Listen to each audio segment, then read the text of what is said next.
단도직이 본격적으로 시작합니다. 오늘 함께 할 분들을 소개해 드릴게요. 조은정 위원님과 최명석 위원님 자리했습니다. 두 분 안녕하십니까? 네, 반갑습니다. 네, 어서 오십시오. 차분하게 한 주를 보내고 있습니다. 오늘의 주제를 공개하겠습니다. 이 정도는 꼭 알아야 할 뉴스 맥을 짚어보겠습니다. 이알류 오늘의 주제는 미국의 11월 FOMC 결과 하루를 앞두고 전후로 비교해보도록 하겠습니다. 경계감에도 불구하고 눈치 보기에도 불구하고 조은정 위원님, 네. 외국인들의 매수는 이어졌습니다. 네. 그것을 봤을 때 FOMC 이후의 흐름도 긍정적으로 예상할 수 있을까요? 아니면 좀 다른 의견이실까요? 먼저 결론부터 한번 말씀드리자면 조심스럽게요. 긍정적인 가능성이 크다 이런 말씀을 드리고 싶어요. 그런가요? 아까 그 멘토 중에서 이제 눈치 보기 장사라고 그랬잖아요. 그건 이제 맞는 것 같습니다. 근데 이제 우리가 그 시장의 어떤 흐름을 보는 몇 가지 지표들이 있잖아요. 첫째는 경기가 좋으냐 안 좋으냐, 또 기업들 실적이 좋으냐 안 좋으냐, 펀더멘탈 측면이 있고, 또 두 번째는 소위 말해서 누가 매수를 하느냐. 그러니까 우리가 투자 주체별 그 매매 현황이 나오잖아요. 누가 시장에서 적극적으로 달려드느냐, 이제 그걸 봐야 되거든요. 또 하나는 이제 그런 것들이 다 종합적으로 나타나는 것이 기술적 지표다.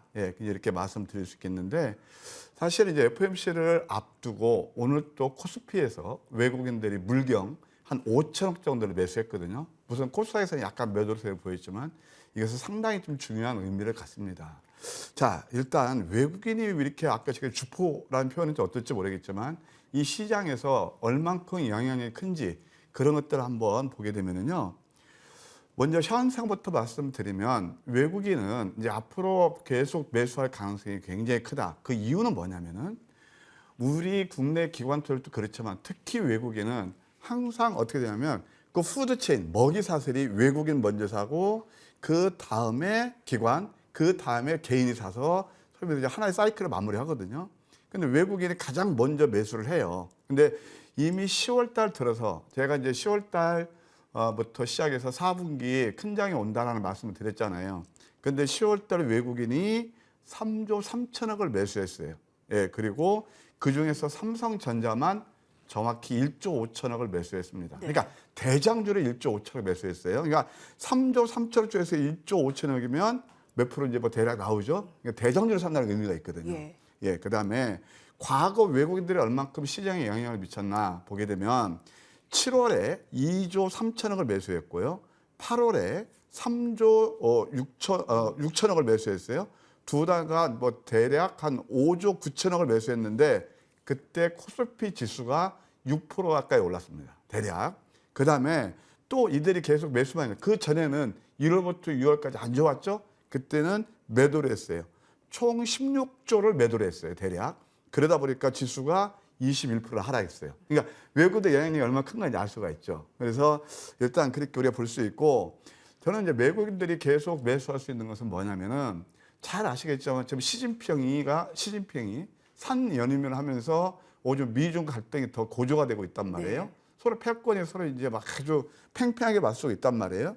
그래서 이미 벌써 외국 자본의 이탈이 시작됐어요. 그래서 그에 따라서 반사익을 받을 수 있는 나라가 아시아에서 뭐 일본도 무시할 수는 없지만 한국이 아닌가. 그래서 삼성전자 이렇게 매수하지 않나 그런 생각이 듭니다. 그리고 이제 강달러로 인해서 우리 증시의 가격 매력이 증가했다. 삼성전자를 옛날 그 가격 생각하면 환율 생각하면 좀 굉장히 싸게 살 수 있거든요. 그 환차익까지 같이 합하면 이해하시죠? 그러니까 이거 완전 이제 뭐 박앤세를 보는 거죠. 그래서 그 투자 매력이 증가하고 있다 이렇게 말씀드릴 수 있습니다.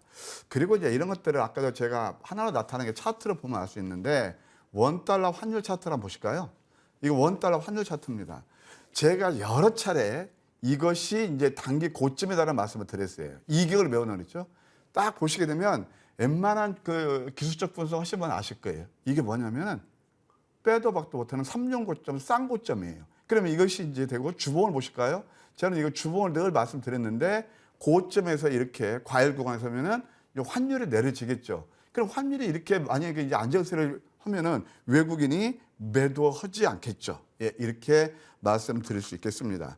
그리고 이제 우리 시장을 어차피 긍정적으로 볼 수 있는 그 이유는 몇 가지가 있는데 이제 외국인 매수 주체로 봐야 되고 또 이제 가격에 따른 그 낙폭 메리트가 있어요. 주가를 보시게 되면 주가 지수를 보게 되면 코스피 같은 경우는 고점 대비 아직도 30%가 빠져 있고 최근에 좀 반등이 한 10% 정도 나왔음에도 불구하고 30% 빠져 있고 코스닥도 34% 정도 내에 있습니다. 이것은 뭐냐면 밸류에이션 측면에서 봤을 때도 역사적인 저평가 국면에 와 있다. 이 수준은 어느 수준이냐면 2000년도 IT 버블이 극한체될 했을 때, 붕괴될 때죠. IT 버블이 그 순간하고 2008년도 미국의 서브프라임 금융위기 났을 때 그 수준 내에 좀 내려와 있다. 이게 상당히 지금 이제 가격 메리트가 있는 거죠. 그 다음에 뭐 여러 차례 말씀드렸지만은 악재가 우리나라 3중구가 있었어요. 뭐였죠? 고금리, 고환율, 뭐 이런 것들이 이미 아까 환율도 보셨지만 이제 서서히 정점을 통과하거나 지금 꼭지에 있다. 예. 그러면 주가에 상당히 좀 긍정적으로 이제 영향을 미치겠죠. 이제 내일 3시에 발표하나요? FOMC에서 이제 발표를 합니다. 앵커님 말씀대로 뭐 시중에 다 나와 있는데 0.75%. 예, 이건 자이언트 스텝은 거의 기정사실화 되는 것 같아요. 자, 이것이 발표가 되면 오늘 또 미국 시장이 선 조정 받았단 말이에요. 이건 이제 뺐다 꼼포절에서 이미 불확실성이 해소가 될 것이고, 다만 우리가 좀 눈여겨봐야 될 건 뭐냐면은 12월 달을 어떻게 갈 것이냐, 또 자이언트 스텝을 갈 것이냐. 근데 오늘 보게 되면 구인 그런 건수가 뭐 이직 건수 그런 것이 좀 안 좋아서 이제 어차피 지금 11월 달은 결정이 될 것 같고 12월 달은 어떤 스탠스를 취하냐, 그 우리가 함께 좀 뭐 관심 있게 볼 필요가 있다, 그런 네. 생각이 듭니다. 마지막으로 저는 오늘 증시를 봤을 때 미국 시장이 많이 내렸었거든요. 많이 내리고 잘 아시겠지만 컨트리 리스크가 다시 지금 부각되는 그런 위치에 있어요. 예를 들어서 북한 애들이 또 쏘았고 우리도 그 대응 사격을 했고 그다음에 또 사우디하고 이란하고 심상치 않습니다. 그런 것들을 불구하고 우리 시장 상당히 견조했다. 그 중심은 외국인이 있었다. 따라서 지금 보게 되면 시장은 여전히 긍정적이고 마지막으로 이런 것들을 한번 차트를 볼까요? 미국 시장에 불구하고 상당히 좋다. 여전히 아직도 희망의 끈을 놓지 말자. 이게 지금 코스피 차트예요. 오늘 또 낮게 추워서 양선이 나오고 있죠. 물론 지금 단기 과열이긴 하지만 제가 여러 차례 말씀드린 대로 좀 매크로한 시각에서 보게 되면 거실로 오면 4분기 양선을 만들어가고 있다는 걸 알 수 있고요. 코스닥도 역시 마찬가지죠. 코스닥도 보시게 되면은 어떻습니까? 이게 서서히 이제 가고 있죠. 크게 안 빠질 겁니다. 코스닥도 역시 분기 차트를 보시게 되면 4분기에는 좀 기대할 수 있는 그런 차트를 만들어 가고 있다. 이렇게 이해하시면 될 것 같습니다. 그렇군요. 11월에 FOMC 앞 긴장감에도 불구하고 외국인들은 오늘도 국내 주식을 담았다. 네, 환율 등으로 봤을 때 FOMC 이후에도 계속 담을 가능성을 조금 더 높이 평가하고 있습니다. 외국인 대형주를 중심으로 한 매수세가 조금 더 이어질 것으로 예상하고 있습니다. 결과 발표가 이제 11월에는 75bp 인상이 기정사실화가 되고 있고 12월에 금리 인상의 폭이 조금 줄어드느냐에 따라서 전 세계 증시도 크게 좌지우지가 될까요? 최명성 위원님? 저는 거의 뭐 그렇지 않다고 봅니다. 왜냐면 예전에 이제 늑대소년이라는 그 일화가 있잖아요. 늑대가 안 왔는데 늑대 왔습니다. 그러니까 처음에 왔죠. 또 늑대 왔습니다 했는데 왔는데 세 번째 안 오는데 지금 이제 미국의 금리도 3번 올렸죠. 또 이제 뭐 물가 인상도 CPI도 3번 올렸는데 그때 시장이 흔들렸습니다. 근데 지금은 거기에 연연하지 않습니다. 왜냐면 모든 시장이 두세 번 이제 겪어보면은 거기에 더 이상 이제 반응하지 않죠. 너무 걱정하지 않으셔도 되고요. 지금 보면 이제 방금 우리 조은 정보님께서 뭐 웬만한 대학 교수님보다 더 훌륭하게 경제적인 뭐 이렇게 답변하듯 주식하신 분은 실질적인 걸 가지고 설명해야 되거든요. 괜히 뭐 뜬금없는 너무 이론보다는 이렇게 실질적인 거, 삼성전자라든가 여러 가지 바탕으로 정확히 설명해 주셨는데 너무 감사하고요. 어쨌든 저도 이제 좋은 정보님과 같은 이제 그런 이제 보고 있습니다. 같은 추세를 보고 있는데 FOMC 이후에도 외국인 매수는 계속 지속된다고 보고 있고 또 탈중국 자국이 세계에서 한국으로 가장 많이 오고 있다. 그런 발표가 나오고 있고요. 또 국내 중심 여전히 이제 낙폭 가대하죠. 그래서 요즘 보시면 알겠지만 오늘 카카오뱅크가 올라왔는데 고점 대비 세 토막이 났습니다. 세 토막. 네. 또 네이버도 세 토막, 삼성전자도 반 토막. 그래서 이런 역사가 없었거든요. 그래서 대한민국 최고의 주식이 이렇게 세 토막 난 적이 없었는데 세 토막 난 상태에서 외국인 매수가 들어오고 있거든요. 그래서 저는 이제 긍정적으로 보고 있고요. 좀 일상생활을 좀 두고 보자면 전 세계 증시 또 우리나라 한국을 이렇게 힘들게 했던 게 러시아 우크라이나 전쟁이죠. 근데 거의 뭐 막바지 온 것 같습니다. 그래서 저도 사실 개인적으로는 이제 러시아 푸틴 대통령한테 너무 감정이 많아요. 왜냐면 너무 힘들게 했거든요. 그래서 집에 가면 항상 제가 이제 러시아 우크라이나에 관한 유튜브를 계속 보거든요. 근데 거의 보면 전쟁이 막바지 왔습니다. 또 러시아에서 이제 푸틴 대통령이 더 이상 이제 전쟁하기 싫다 이런 발언도 나오고 또 보면은 이제 유튜브에 자세히 나오고 있거든요. 실시간으로 나오고 있는데 러시아에 전쟁할 무기가 없답니다. 뭐 탱크도 부족하고 전차도 부족하고 미사일도 부족한데 특히 미사일 만드는 부품의 70%가 미국이나 일본, 유럽에서 들어오는데 미국, 일본, 유럽에서 수출을 중단시켰어요. 그러니까 더 이상 이제 소련은 미사일 만들 그 부품조차 없다. 사실 이제 우크라이나 승리가 이제 예상되고 있죠. 그래서 또 이제 거의 이제 가장 세계 증시와 우리나라 한국 증시를 힘들게 했던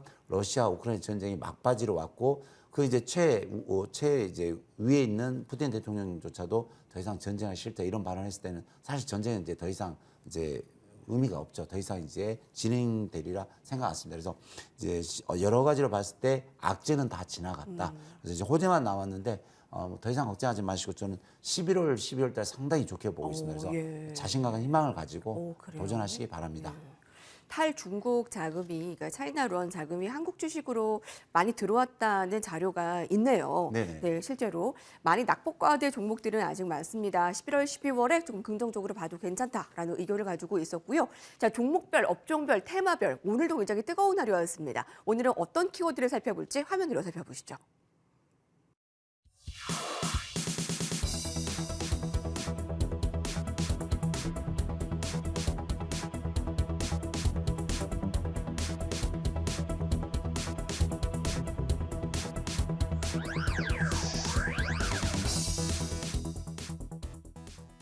이번엔 진짜일까요? 사우디 빈살만 방한설에 네옴시티 관련주가 들썩였습니다.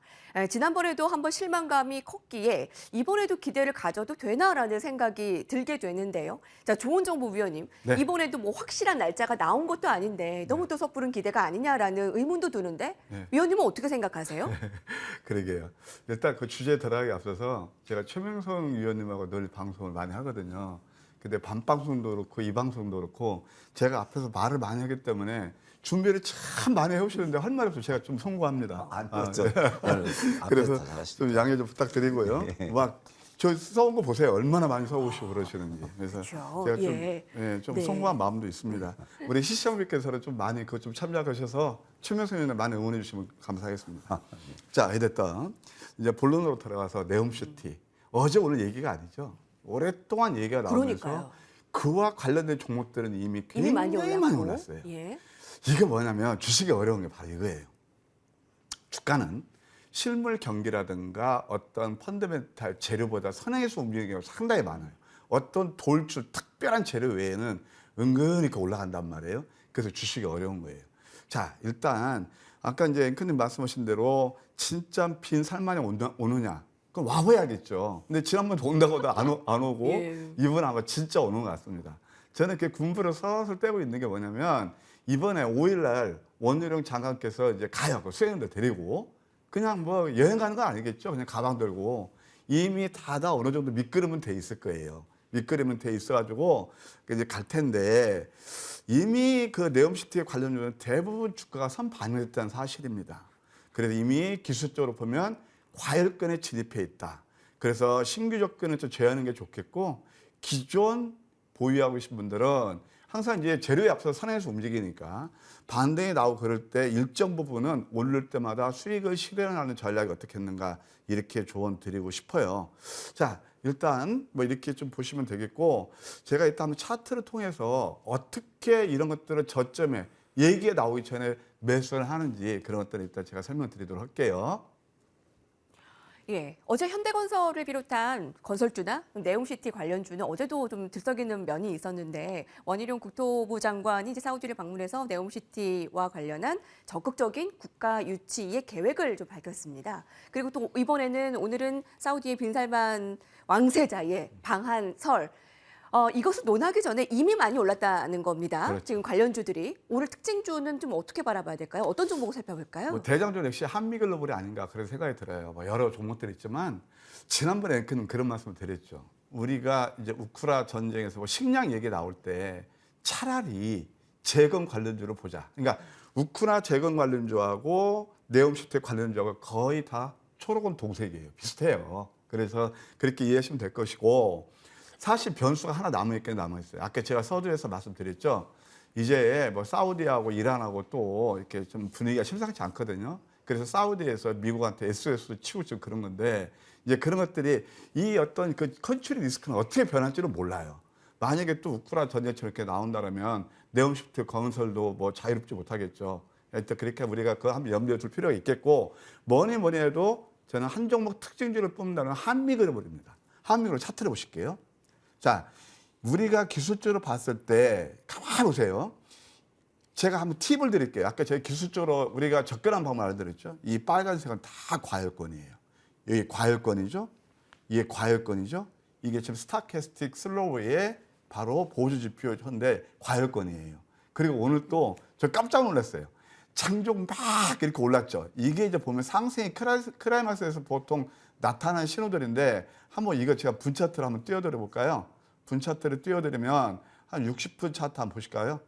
이래. 그러니까 일교체가 2시간 동안 15% 나면서 흔들어 된단 말이에요. 물론 이제 반동도 나올 수 있겠죠. 이렇게 되면 반동 나올 거거든요. 이런 것들이 뭐냐? 보통 상승의 크라이막스 나타나는 신호들이에요. 예. 자, 그래서 아까 제가 일찍 스위시라는 거거든요. 그리고 이렇게 많이 오른 상태에서 위에서 거래가 수반되면서 장대 음선은 피리치는 경우가 상당히 많아요. 그래서 이런 것들은 접근은 안 되고 단 이런 종목들도 아까 빈살만 얘기도 나오고 원희룡 구토부장 얘기도 나왔지만 주가 선행해서 움직인다. 그래서 닭이 뭔지 계란이 뭔지 모르겠지만 우리는 시장에서 뉴스가 나오지 않고 그럴 때 저점에 매수하는 게 답이다. 다시 한번 차트 보여드릴게요. 이런 것들이 바로 황금 맥점이에요. 이렇게 상승하는 누르고 노란색이죠. 상승하는 누르고 노란색이죠. 과열권이죠. 근데 이럴 때는요. 재밌는 말씀 하나 해드릴게요. 절대 뉴스 나오지 않습니다. 늘 오르는 것만 뉴스 나오고 그렇거든요. 우리가 방송에서 그 얘기를 하고 근데 이때도 역시 마찬가지죠. 그러면 이때 사시는 분하고 이때 사신 분하고 어떻게 누가 수익이 많이 나실까요? 이건 제가 투자의 팁을 드립니다. 이것은 이거 황금 맥점 제가 넘버 5에서 마디마디에서 벌써 114%나 올랐는데 이미 주가 선반에 그렇게 많이 오르겠습니까? 하나만 더. 제가 이제 뭐 이것은 어차피 단도직입 방송이니까 뭐 고리타분한테 한다 뭐 뉴스 그런 거 아니고 실제 성공 투자는 제가 팁을 하나 드릴게요. 예. 어제 밤 방송에서 제가 여러분께 추천드린 종목이 딱 하나 있습니다.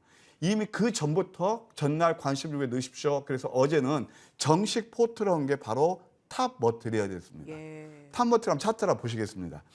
이렇게 내어 있는 종목들이 내렸을 때 매수하시는 거예요. 차트 한번 이거 제가 이게 더 잘 나타나니까 보시기 바랍니다. 여기서 음선 3개짜리 공략이죠. 이때는 손이 안 나가죠. 왜 가격 메리트를 안 보시나요? 이때 상한가 같고 이것도 음양 캔들 이렇게 하면서 이때부터 이미 포착됐고 어제 또 쌍둥이 캔들 하면서 오늘 뭐 장에서 코스닥 좋지 않은데 멋지게 상한까지 뽑았단 말이에요. 어제 밤방송 보셨거나 또 저와 함께 하신 분들 축하드리고요. 오늘 이런 뭐 맥점들을 어떻게 공략해서 수익을 낼 수 있는지 오늘은 뭐 또 제가 무방도 준비되어 있으니까 네. 참고하셨으면 합니다. 사실 그 황금 맥점이라는 자리가 개인 투자자들 특히 초보 투자자들은 좀 손이 선뜻 나가기는 쉽지 않은 자리입니다. 네. 자, 그렇게 오늘 그 황금 맥점에 대한 부분은 또 공개 방송에서 좀 더 체크를 해주시면 좋을 것 같네요. 또 탑머트리얼즈 또 좋은 소식도 함께해서 다행입니다. 자, 여튼 네옴시티 관련주 또 건설주 또 워낙에 테마가 좀 광범위하게 확대되고 있습니다. 어느 쪽이 설계 용역을 하냐, 아니면 기자재 쪽이냐라는 등등의 이야기까지 퍼지는데 어떠세요? 지금 이미 많이 오른 부분도 간과해서는 안 될 테고요. 최명선 위원님의 의견은 어떻습니까? 지금 사실 이제 그 네옴시티 관련주가 한 3개월 전부터 올랐거든요. 그래서 200%, 300% 오른 종목이 많아요. 근데 이제 아침에 뭐 유명한 증권사 이제 애널리스트가 나와서 좀 발표를 하는데 물론 이제 빈살만 왕세자가 방한 예정인데 날짜가 아직 안 나왔답니다. 그러니까 날짜가 안 나왔으면 아직 확정된 건 아니죠. 또 그분 말을 빌리자면 아직 계약서에 사인하지 않았다. 그러니까 금액이 얼마인지 어떤 부분에 하는지 사인이 안 났다. 그래서 조금 좀 주의할 때다 이런 말을 했거든요. 근데 거기에 비하면 아직 확정된 것도 없고 금액 사인한 것도 없는데 벌써 종목들 한 최소한 100%, 200%, 300%까지 올랐거든요. 좀 주의해야 되고 오늘 보면 또 고점 증세를 보이는 종목들이 많이 있습니다. 물론 이제 정부라든가 민간 한 팀으로 해서 많은 이제 그 건설사가 참여하고 또 그 건설주가 많이 오르고 있죠. 그래서 좋은 현상인데 지금은 이제 아직 바닥에 있는 종목도 몇 종목 있지만 고점에 있는 종목들이 많으니까 좀 상당히 좀 주의를 요구할 때라고 생각하고 있습니다. 네, 많은 분들께서 기대하고 있는 부분이 네. 아직도 정부가 계속 밀어주고 있고 좀 네. 민간도 같이 주도를 해서 계속 좀 희망을 갖는 부분이기 때문에 네. 계속 관심을 갖는 것 같은데 어떤 네. 종목을 좀 특징으로 보세요? 예, 종목을 좀 보자면요. 한국종합기술이라는 종목이 있습니다. 그래서 지금 차트를 좀 보시면은 바로 앞에 이제 유신이라는 종목을 한번 보겠습니다. 유신이라는 종목을 보시면 2만 원대 있는 주식이 벌써 잘 보십시오. 3개월 만에 6만 원 더블 갔거든요. 물론 이제 상승과 하락할 때 많이 이렇게 상승 급등과 급락을 하면서 갔는데 어쨌든 300%가 나왔는데요. 거기에 비해서 이제 한국종합기술은 아직 안 올라갔습니다. 그래서 이 관련주를 보면 예전에 1,700원짜리가 지금 이제 6,000원대 반토막이 나서 이제 시작하는데 이제 한국종합기술은 이제 여러 가지 뭐 상하수도, 환경, 항만, 철도, 엔지니어링 분야에서 뭐 감리도 하는 회사인데 이 종목은 이제 제가 좀 특이하게 볼 점이 이제 있는데 세 가지 이제 이슈가 있습니다. 그래서 한국종합기술은 이제 그 사우디 네옴시티 건설 관련주가 됐고요. 그러니까 첫 번째는 이제 네옴시티 관련주, 두 번째는 가덕도 신공항 관련주가 되겠습니다. 그래서 국내에서 하는 신공항 관련주 되고 세 번째는 이제 우크라이나 재건 관련주도 됩니다. 그래서 이 그 한국종합기술은 건설하면 감리가 들어있기 때문에 어디 가도 포함이 되거든요. 그래서 차트를 보시면 이제 바닥을 찍고 상승하는 패턴인데 현재 지금 7,140원입니다. 근데 이 종목이 갈 때는 한 9,000원에서 10,000원 보이고요. 일단은 이제 그 사우디 이제 그 세자가 직접적으로 와서 사인을 하면은 또 급등이 나갈 수 있지만 그게 또 흐릿하면은 또 내려올 수 있습니다. 그래서 현재 7,140원에 추천을 하지만 제가 손절가는 한 6,800원을 정확히 드릴 테니까 손절가 지키면서 대응하시기 바랍니다. 최명석 의원님, 네. 네오시티 관련주에 너무 국한된 것보다 뭐 우크라이나 재건 관련주로 조금 더 확장되거나 그렇죠. 그런 부분을 더 보면 좋겠네요. 그렇죠. 네. 이제 이 우크라이나 부분도 그렇고요. 그러니까요. 네옴시티 아니라도 이 한국종합기술은 이제 우크라이나 재건이 예, 있고요. 예. 또 우리나라 신공항 그 가덕도 관련주가 있거든요. 그러니까 다른 부분에서 두 가지 그러네요. 혜택이 있기 때문에 네. 호재가 있기 때문에 한국종합기술 네. 거기서 좀 찾았으면 좋겠습니다. 이것도 팁입니다, 여러분. 많이 올랐기 좀 부담스럽지만 여전히 기대가 큰 쪽 네오시티 관련주에 대해서 알아봤습니다. 오늘 학키워드였습니다. 자리를 옮겨 이어가겠습니다.